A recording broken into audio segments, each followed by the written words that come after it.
Here is the other printer, and I put it on this desk, and this is one of the best inexpensive printers ever. It is the HP Envy 6055E, one of the best inexpensive printers I've ever had. This one right here is a beast, but you're not here for that.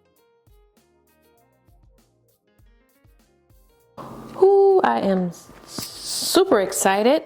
This will be my third heat press. My third. So I'm really building up. And honestly, if I had known what I know now, I wouldn't have never bought the Easy Press, the Cricut Easy Press 2. I would have never bought it. But I thought I was just going to only stick with Cricut items, and I didn't know that I could use other things. I just didn't know what I know now, so that's why I like to share information. So I had to put the camera down because this HTVront heat press, auto heat press, weighs 40.1 pounds. So that's the first thing you need to know. So it was just hard to, carry it and, record at the same time, okay? So I got the paper off now. For those who are thinking about purchasing one, this is what it looks like. Again, this is not the one that just came out, which is the only difference. It has a handle up here, and it has different pressure settings. And from what I understand, this one doesn't have different pressure settings, but the reason I went ahead and took a chance on it because it had very good reviews, and a lot of people, 1,000 people purchased it just within the last 30 days. And it had quite a few, I don't remember, but it had quite a few reviews, but just alone with 1,000 people purchasing it. And then I also like to check to see if it's a very popular, not popular, but if it's returned quite a bit. Because now Amazon, what I really love is that Amazon will let you know if the item has been returned quite a bit. So I want to stay away from those products as well.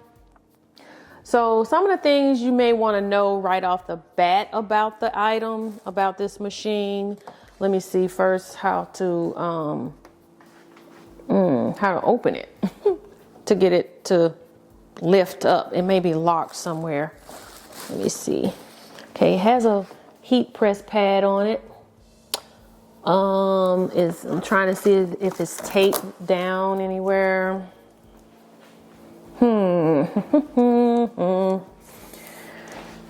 So, okay. Let me see. Am I supposed to turn it on so that the plate would lift? Let me check. I'll be back. I'll let you know.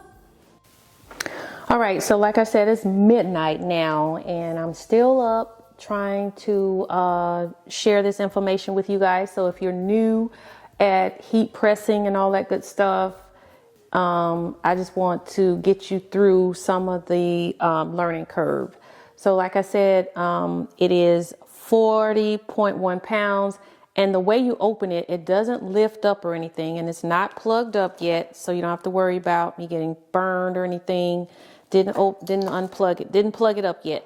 Okay, and it is a little dark because it's late at night, and I'm not trying to turn on a whole bunch of lights tonight.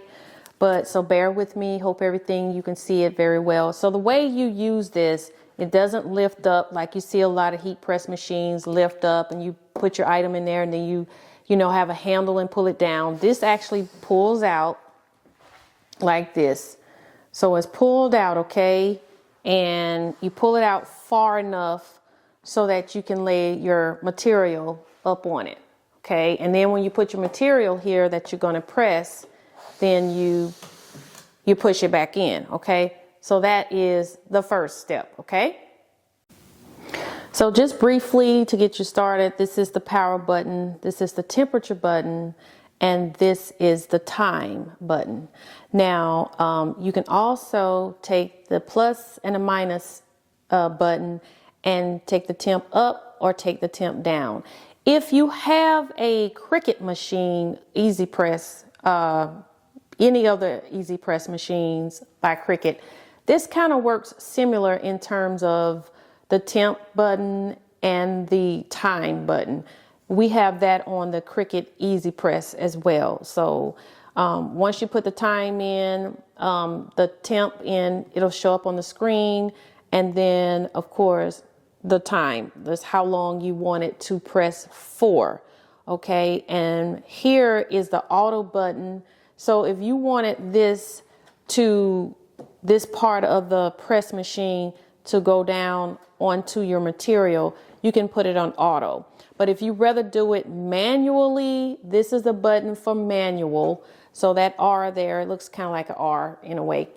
That's the manual button. So you would press that to lower this down when you want it to. Even if you had it on auto press, but you changed your mind about lowering it, or you lowered it by mistake or something like that, you can also hit this manual button as well, and it will lift the press machine up. So hopefully that is a quick and dirty on how it actually works, you know, with a quick little unboxing. Now I'm going to find out for you, in case you are doing DTF transfers or heat. I'm going to let you know if you're doing DTF transfers or just regular vinyl, what temps to like a guideline to start with. Okay, now this is one of the shirts I did. I have a shirt order of 8. I have a customer that wanted a nice design for Christmas for her family, and I actually chose the design this time, and she was okay with it. So I used the Cricut Easy Press 2 for this one, but you know, I've been concerned about it holding up and everything. It's a gray shirt. I've been concerned about it holding up and lasting through the wash and everything, because it wasn't even heating across the entire shirt design. I had to kind of move the design a little bit. The Easy Press did cover over top of this design, but you know, I don't know if I'm going to have issues with it in terms of you know, once the customer washes it.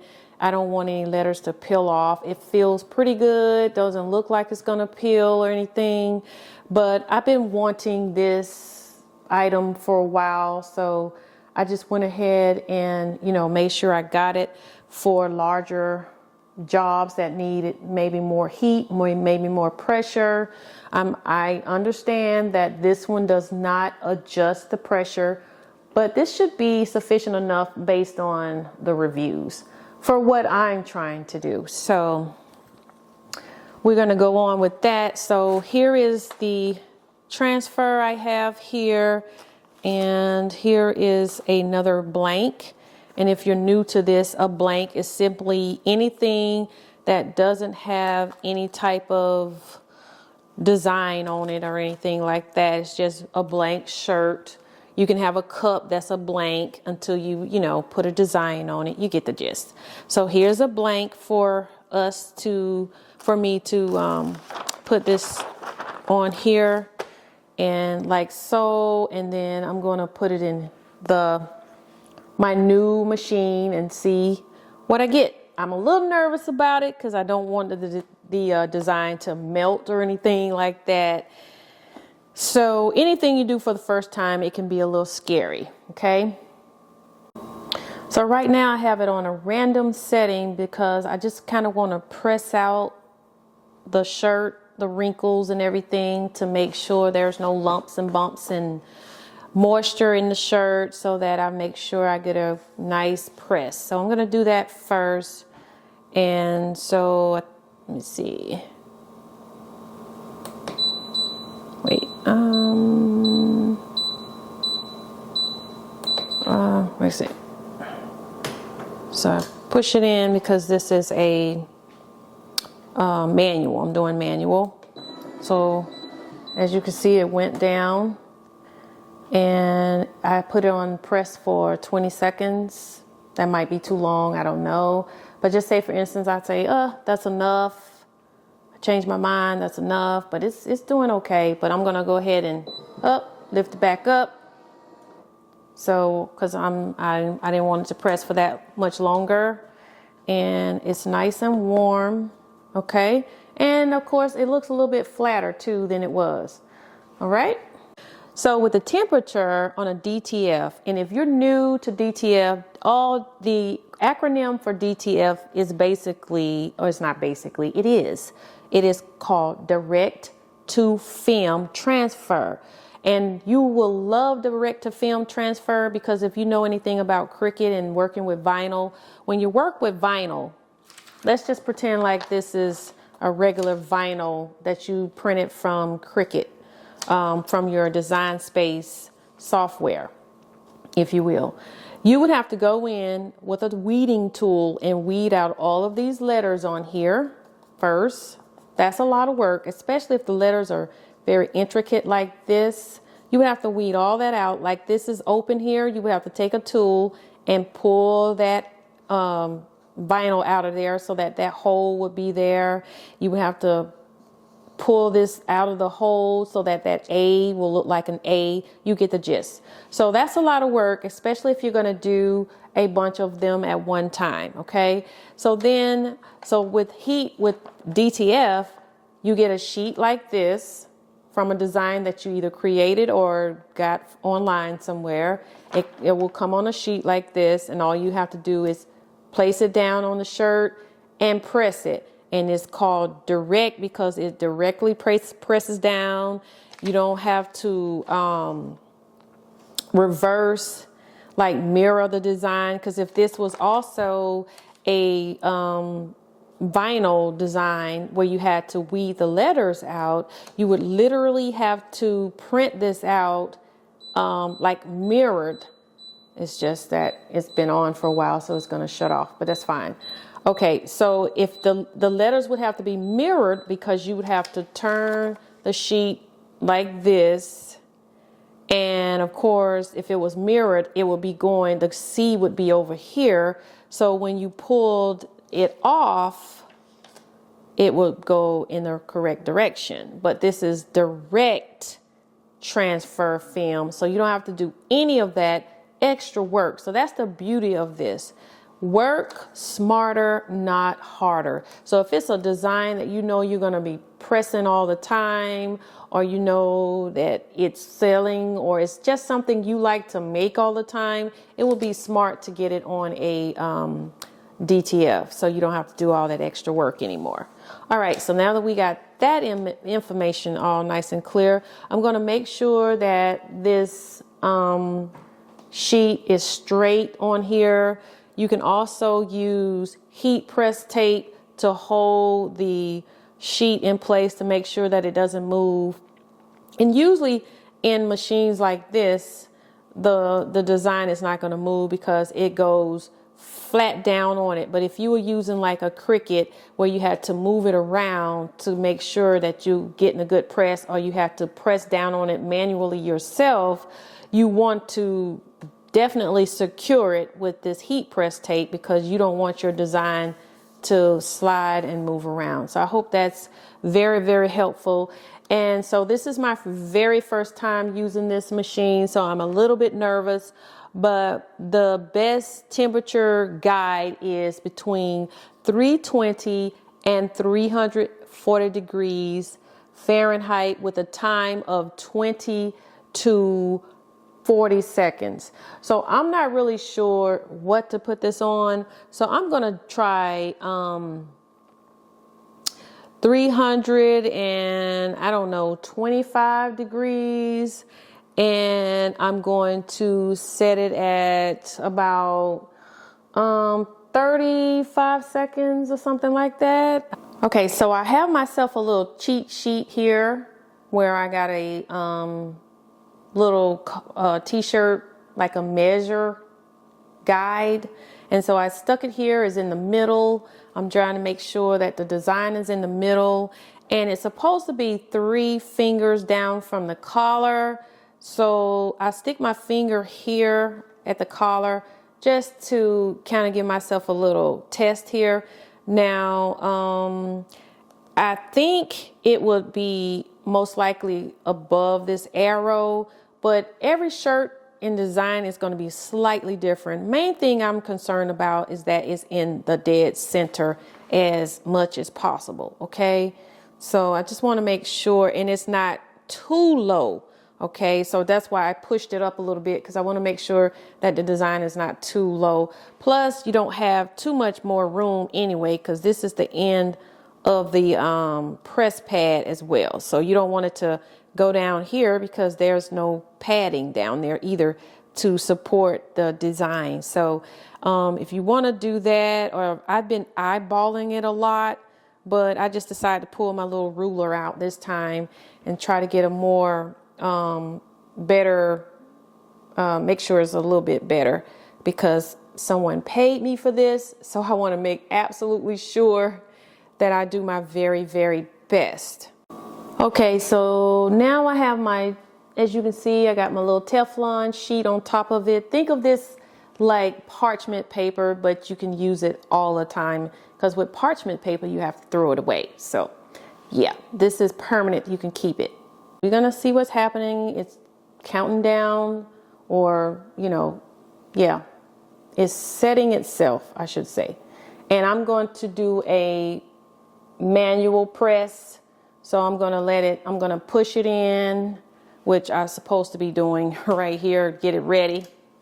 So, and also make sure that this cord is not anywhere near the heat. That's another thing you don't want it to do, is burn the cord.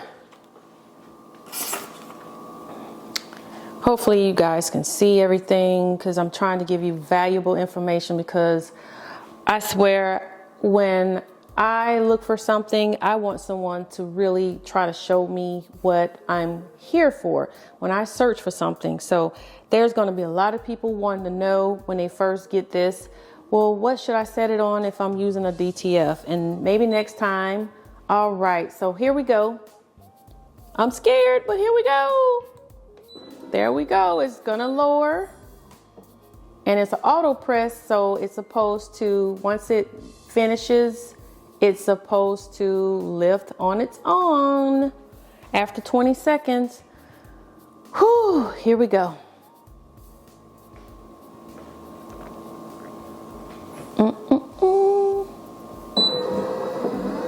All right, so it did, and we're gonna pull it out. It's nice and smoky.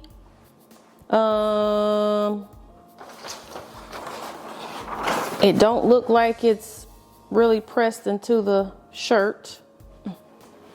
So let's see. I don't wanna, it's sticking. Nope, it's not.